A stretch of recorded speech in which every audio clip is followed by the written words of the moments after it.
नमस्कार, मेरा नाम संजीव कुमार। मैं बताने जा रहा हूँ व्यक्ति किसे सुख मान बैठता है।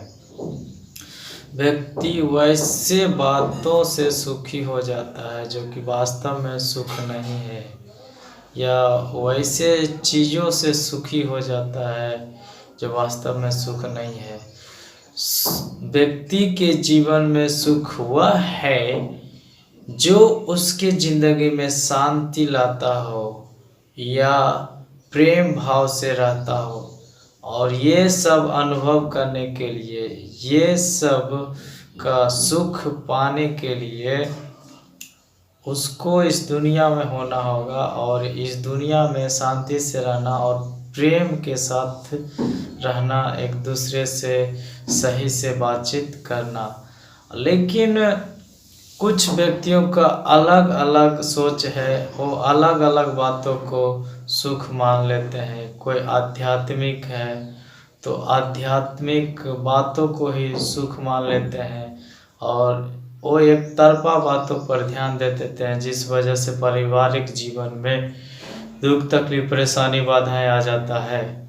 और वैसे ही कोई अपना सुख मतलब खुद के बारे में सोचते हैं, मतलब खाएंगे पिएंगे ऐश करेंगे मौज करेंगे इस प्रकार से, तो ये सब सुख नहीं है। तो हर एक व्यक्ति का अलग अलग सोच है और अलग अलग तरीक़ों से वो सुख को मान बैठता है। इसलिए हमेशा इस बात का ध्यान रखना है कि सुख हम वैसी वस्तु या बातों को मानना है जो कि वास्तव में सुख प्रदान करता है। बातों से लें तो उसके विचार आचरण में शांति होना चाहिए, शांति से बात करने वाला या प्रेम भाव से बातचीत करने वाला हो। और अगर वस्तुओं से कहें तो जिस वस्तु को उपयोग करने से, इस्तेमाल करने से सुख की प्राप्ति हो, तो ये सब सुख के गिनती में आएगा। इसलिए इस बात का ध्यान देना है कि हम वैसी वस्तुओं को नहीं सुख मानना है जो कि वास्तव में सुख नहीं है। तो उसके लिए आपको ध्यान लगाना है, और वो ध्यान मतलब जैसे कि आध्यात्मिक ध्यान या मन को शांत करने के लिए ध्यान, ये सब नहीं। इससे हट करके पहले सोचना है, क्योंकि कभी कभार होता है कि शादी विवाह हुआ उस समय में जो मनोरंजन की बातें नज़र से देखते हैं, उससे कुछ क्षण के लिए सुख की प्राप्ति हो जाता है, आनंद आ जाता है, चेहरे पर मुस्कुराहट आ जाता है, तो वो सुख नहीं है। या जो नशीली पदार्थों का उपयोग करते हैं और उससे थोड़ा देर के लिए, या कहें जब तक उसके अंदर नशा चढ़ा हुआ रहता है तब तक उसको अच्छा लगता है, जैसे ही नशा उतरता है तो उसको दूसरे जैसा फील होता है और बेकार जैसा महसूस करता है।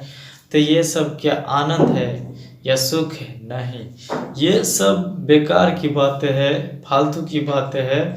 ये सब से हट करके करना है, और वो है कि सही से स्नेह को समझना, और जो शांत स्वभाव वाला व्यक्ति है वही इस बात को समझ पाएंगे।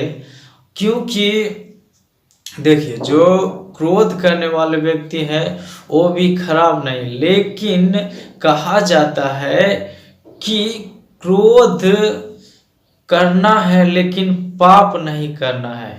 इसका तात्पर्य ये है कि क्रोध कुछ बातों के लिए किया जाता है, क्योंकि मनुष्य का स्वभाव ही है क्रोध करना, क्योंकि वो प्रकृति है, प्रकृति का देन है, तो मनुष्य क्रोध करेगा ही। लेकिन उसमें क्रोध जब करता है और उसके बाद यदि गलती है तो माफ़ी मांग लेना, या नहीं मान रहा है तो क्षमा कर देना। इस प्रकार से करना है, तब मतलब शांति जैसा महसूस होगा और उसे सुख की प्राप्ति होगा।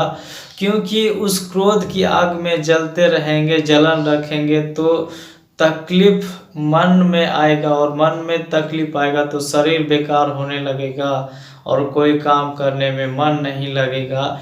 इस प्रकार की बातें होगा तो दिक्कत किसको होगा? आपको होगा, और आपके दिनचर्या में और ख़राब होता जाएगा। इसलिए ऐसा करना है नहीं। मैं आशा करता हूँ ये वीडियो आप लोग को अच्छा लगा होगा, तो उत्साह बढ़ाने के लिए लाइक कीजिए और दूसरों तक शेयर कीजिए और कमेंट करके बताइए कि ये वीडियो आपको कैसा लगा। और चैनल पर पहली बार है तो इस चैनल को सब्सक्राइब कर लीजिए, घंटी के ऑल वाले बटन को दबा दीजिए, जिससे नया नया आने वाले वीडियो आप तक सबसे पहले पहुँचे। धन्यवाद।